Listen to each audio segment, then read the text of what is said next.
of Simon the leper, and a woman comes to him to anoint him with perfume.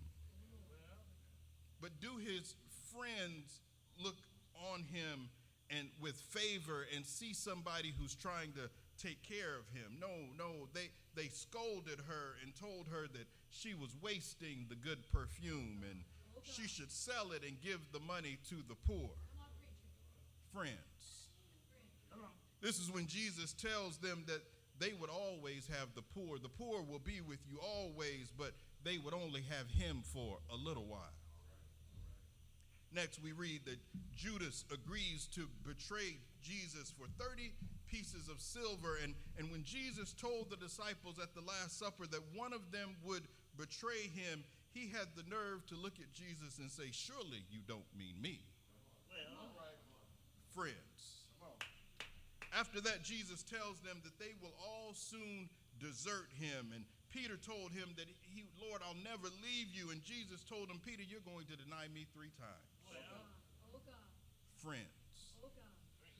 These disciples were handpicked. They were his closest friends. And look how they treated him. And yet Jesus never abandoned them, nor did he discard them. See, perhaps he saw more in them than they saw in themselves.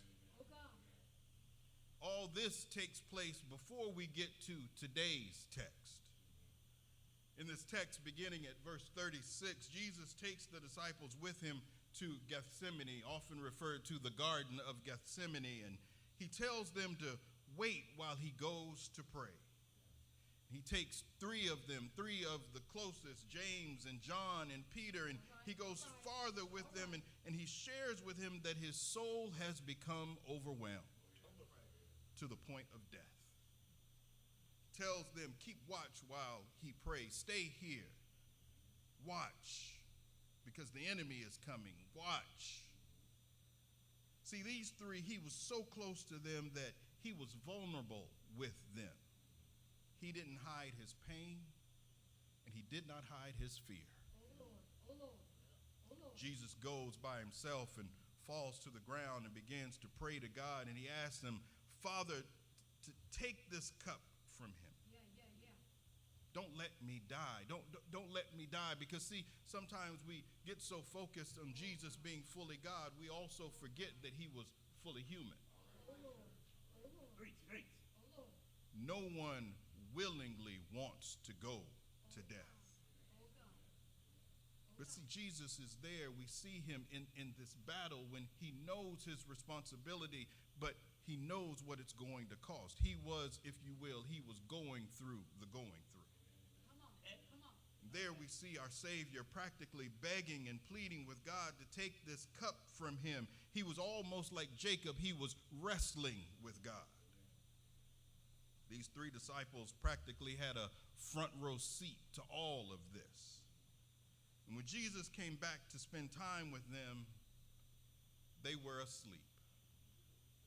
Jesus tells Peter, watch and pray so that you don't fall into temptation. The spirit is willing, but the flesh is weak. 3 times Jesus went and prayed, and he came back to where they were, and they were asleep.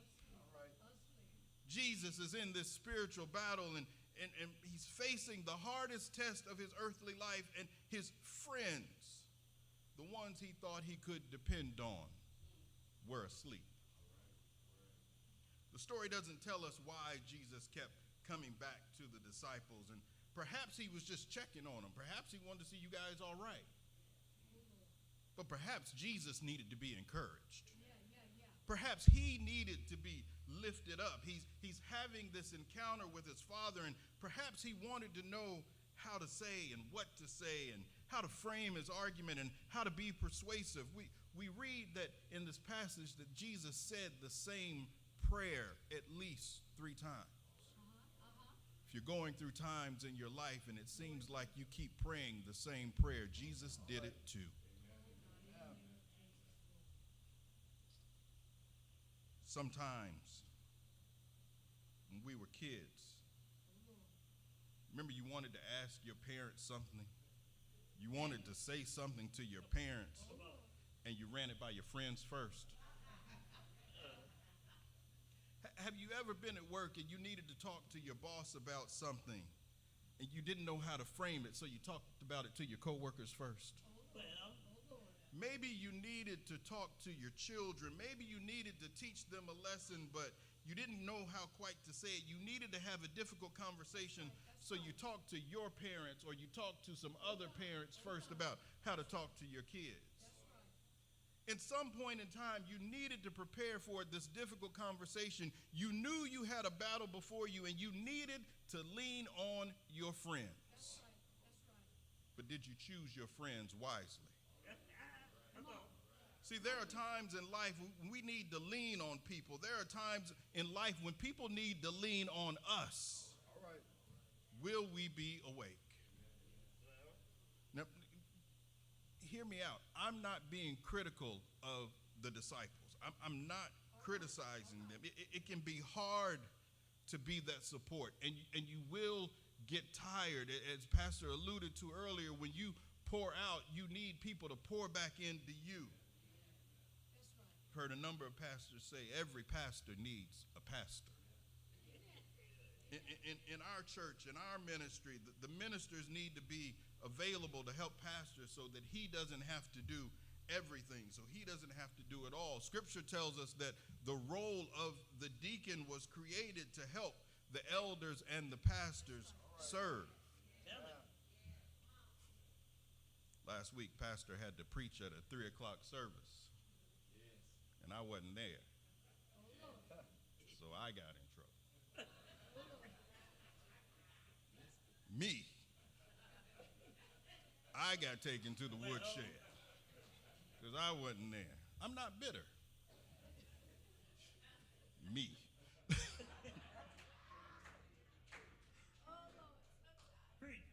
But ultimately we learn that the one we can depend on, the one who never fails us, is Jesus. Psalm 118:8 says it's better to take refuge in the Lord than to trust in man. Come on, preacher, come on. All right. Come on. Young people in particular, especially, choose your friends wisely. Don't hang out with the one who's always getting into trouble, but don't be the one who's always getting into trouble. Come on. Choose the friend. Be the friend who's always going to be there. Story was told about a guy who was walking down the street one day and he falls into a hole. The walls are so steep that he can't get out. Says that a doctor passes by and the guy shouts up, "Hey, doc, can you help me out?" And the doctor writes a prescription and throws it down in the hole and moves on.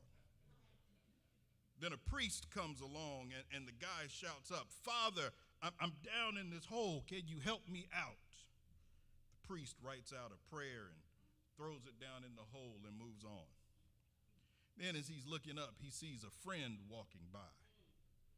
He says, "Hey, Joe, it's me. Can you help me out?" The friend jumps in the hole with him. And our guy says, "Are you stupid?" He says, "Now we're both down here." But the friend looks at him and says, "Yeah, but I've been down here before, and I know the way out."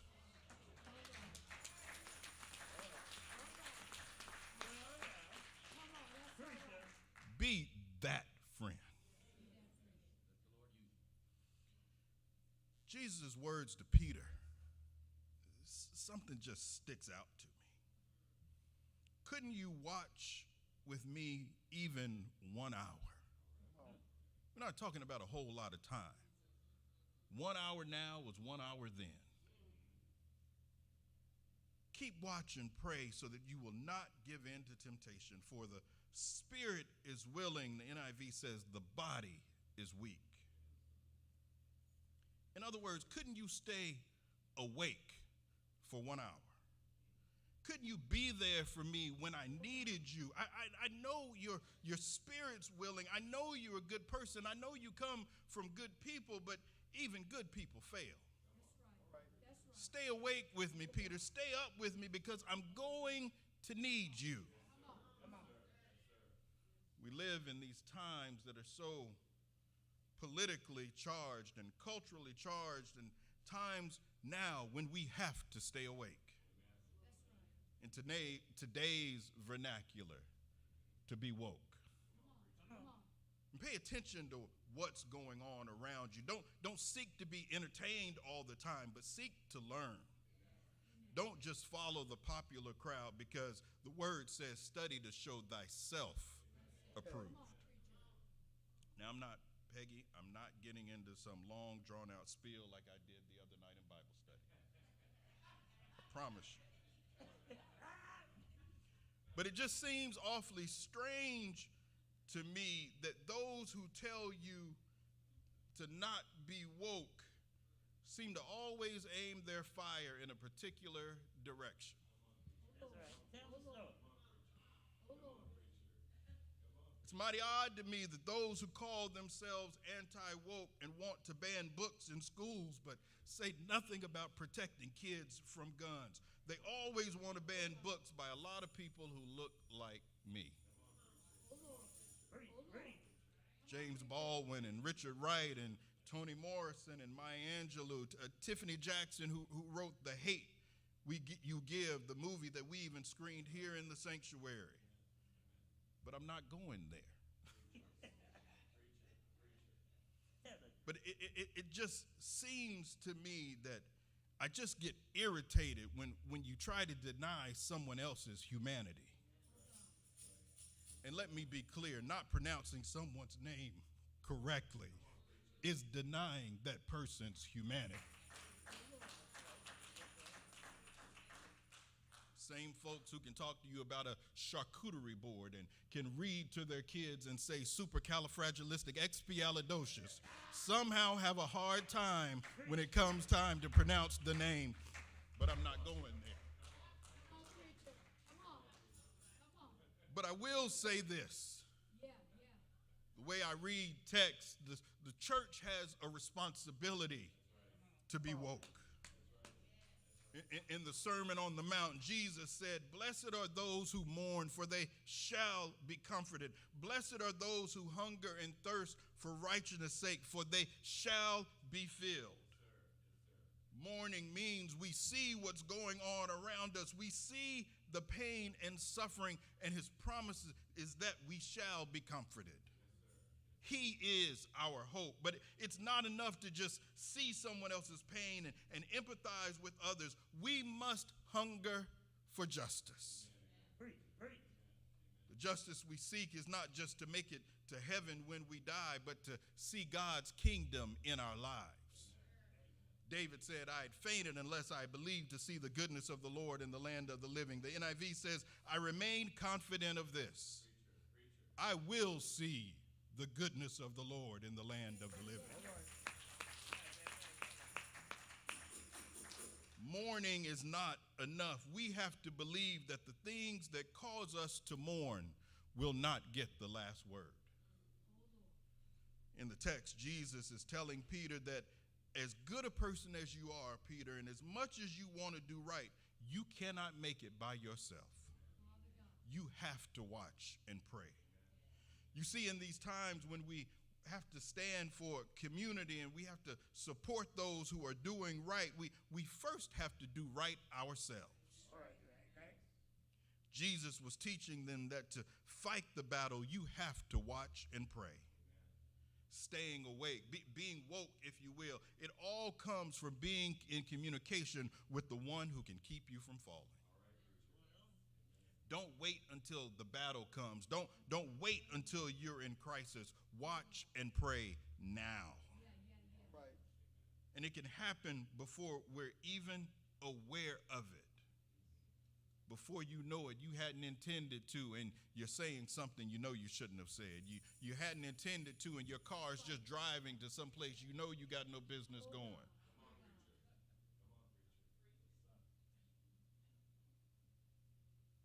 No, you don't need that new pair of whatever.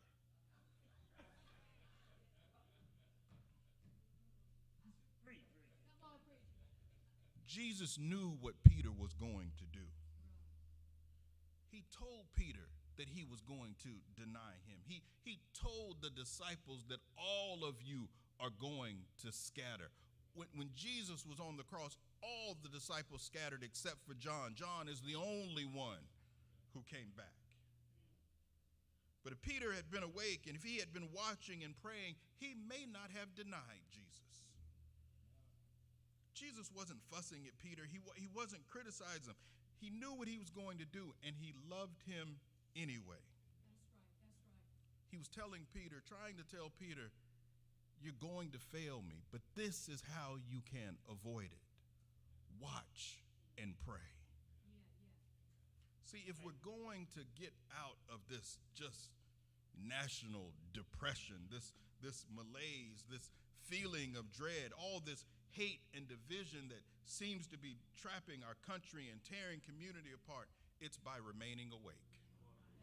See, we can't keep making the same mistakes over and over again. And let me be clear, I don't know what your mistakes are, but I know what mine are.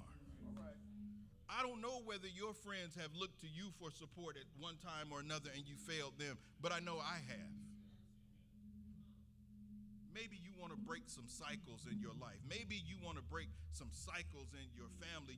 You want to be the one that finally makes it through. You want to be the one who leaves a legacy for others to follow. Don't give up that hope. Whatever your hopes, whatever your dreams, keep watch and pray. There is no other way that we go through this, no other way that we get out of this, but to watch and to pray. Church's arms are wide open. Your spirit is willing, but the flesh is weak. Well, Keep watch and pray. God bless you.